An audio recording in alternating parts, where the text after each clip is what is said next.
Bab 887. Raja Lanling keluar gunung. Klu Tang masih ingat pertama kali dia melihat Kingston Jiang. Dia masih ingat adegan ketika Kingston Jiang membawanya ke Imperial Residence untuk menyembuhkan luka-lukanya, dan dia masih ingat bahwa Kingston Jiang merawatnya dengan segala cara yang mungkin. Pernikahan? Apakah akan tiba hari itu? Wajah Klu Tang sedih. Sky mengatakan Kingston Jiang sudah mati. Dia tahu bahwa Kingston Jiang benar-benar mati, dia menipu dirinya sendiri dan orang lain. Kakak ipar, akan ada hari itu. Aku percaya bosnya tidak mati, dia masih hidup. Bloody menghibur.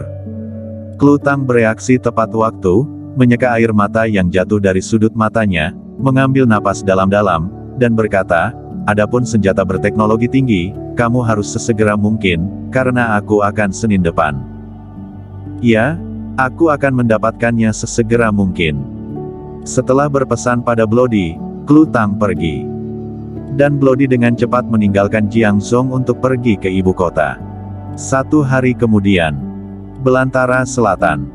Di istana bawah tanah di bawah hutan tua di pegunungan. Lardi bertemu kembali dengan Raja Lanling. Ayah, selama periode waktu ini, banyak peristiwa besar telah terjadi di dunia luar. Dikatakan bahwa Kingston Jiang sudah mati. Apa? Raja Lanling menatap Lardi dengan tiba-tiba. Mati? Ya. Lardi membuka mulutnya dan berkata, ini berita dari Sky. Sky dan Kingston Jiang pergi melaut bersama. Sekarang hanya Sky yang kembali. Sky berkata, di sebuah pulau seberang laut, seorang dewa tingkat pertama yang selamat lebih dari 1300 tahun yang lalu. Orang ini adalah 9 alam. Dia sangat kuat. Kingston Jiang tidak tahu bagaimana memprovokasinya dan terbunuh. Ada yang lain. Raja Lanling menjadi tenang dan bertanya. Lardi berkata, ada juga Klu Tang yang mengisap darah Phoenix. Sekarang dia sangat kuat. Meskipun dia belum mencapai tangga langit, dia masih bergantung pada tubuhnya. Kekuatan darah, setelah terpesona, telah melampaui tangga langit dan mencapai tingkat 9 alam setengah langkah. Sekarang Klu Tang adalah ketua Liga Dunia Persilatan. Satu hal lagi, Senin depan, Klu Tang akan membawa petarung pergi ke luar negeri untuk membunuh naga. Setelah mendengar ini, Raja Lanling berdiri. Dia menggerakkan otot dan tulangnya sedikit. Tanpa diduga, masih ada dewa tingkat pertama yang tersembunyi di luar negeri. Ini semakin menarik. Aku khawatir setelah pembunuhan naga, akan ada banyak umur panjang di negara Dacia.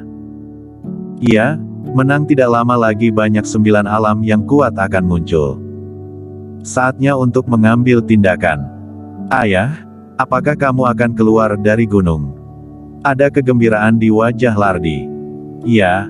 Raja Lanling mengangguk ringan dan berkata, aku sedikit kesepian setelah bertahun-tahun menyepi di sini. Saatnya keluar dan pergi ke klan darah untuk bertemu Max Bai. Hosh. Lardi menarik napas dalam-dalam. Ketika ayahnya keluar dari gunung, dunia pasti akan terbalik. Ayahnya adalah Wang. Saat itu, karena dia gagal memperjuangkan kekuasaan, dia memulai jalan seni bela diri. Meskipun 1000 tahun telah berlalu, hati ayahnya untuk menjadi seorang kaisar tidak berubah.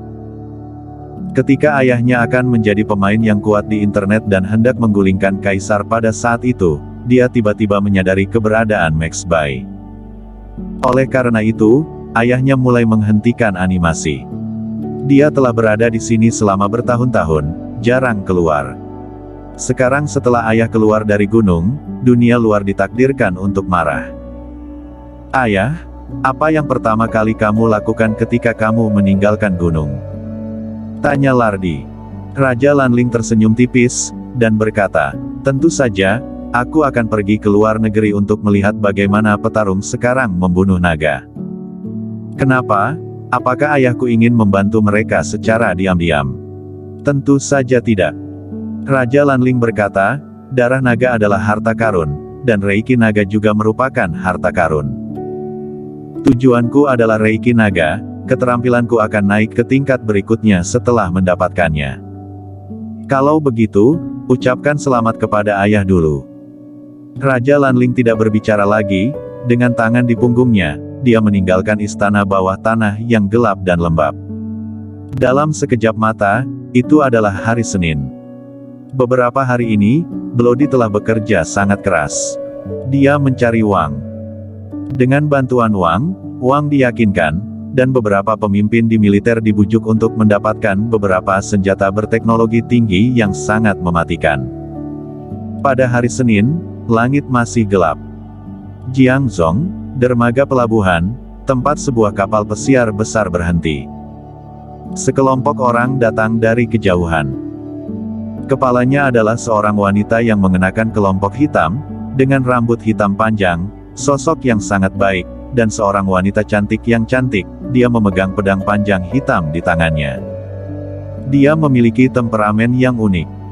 Dia adalah Klutang, Ketua Liga Dunia Persilatan. Di belakang Klutang adalah Marco Jiang.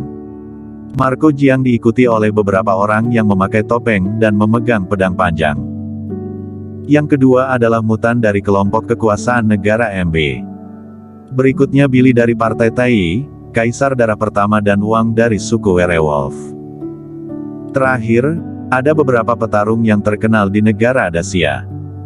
Ada Sky, Felix Murong, Sandy Chen, Lavin Jiang, Julius Dubu, Andre Long, Diki Xiaoyao, Rudy, dan Maha. Hampir semua orang bernama negara Dacia bisa dibilang telah tiba. Bahkan beberapa pembangkit tenaga tingkat alam ke-8 yang belum pernah muncul sebelumnya semuanya muncul untuk membunuh naga. Dipimpin oleh Klutang, sekelompok orang menaiki kapal pesiar. Di atas pelat baja kapal pesiar itu, berdiri seorang laki-laki berbaju seragam militer dengan kulit agak gelap. Ini adalah Bloody. Kapal pesiar ini juga disediakan oleh militer. Kakak ipar. Bloody berjalan menuju Klutang dan berkata, senjata telah diam-diam diangkut ke kapal pesiar. Setelah memberitahumu sesuatu yang perlu diperhatikan, aku akan pergi karena kekuatanku rendah. Kalau aku pergi, hanya akan menyusahkanmu. Bloody tidak berencana untuk mengikuti. Dia hanya bertanggung jawab untuk menyediakan kapal pesiar dan senjata. Baik. Klutang mengangguk. Setelah itu, Bloody membawa Klutang ke toko senjata. Kakak ipar, ini adalah kapal pesiar militer. Meskipun tidak sebagus kapal induk, hampir sama. Ada tentara yang menghususkan diri dalam meluncurkan rudal dan kapal layar. Tapi kakak ipar, ini adalah milik tentara, bukan umpan meriam. Aku harap kamu dapat membawa mereka kembali dengan selamat. Baik. Klutang mengangguk dengan sungguh-sungguh.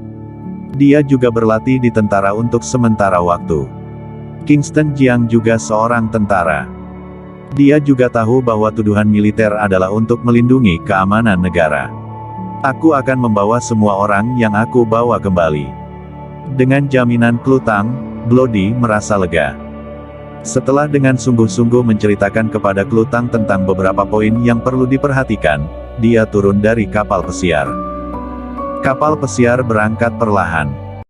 Ketika kapal pesiar berangkat, seorang pria muncul di dermaga pelabuhan. Dia tampak berusia lebih dari 30 tahun, tetapi dia memiliki kepala putih dengan perubahan di matanya.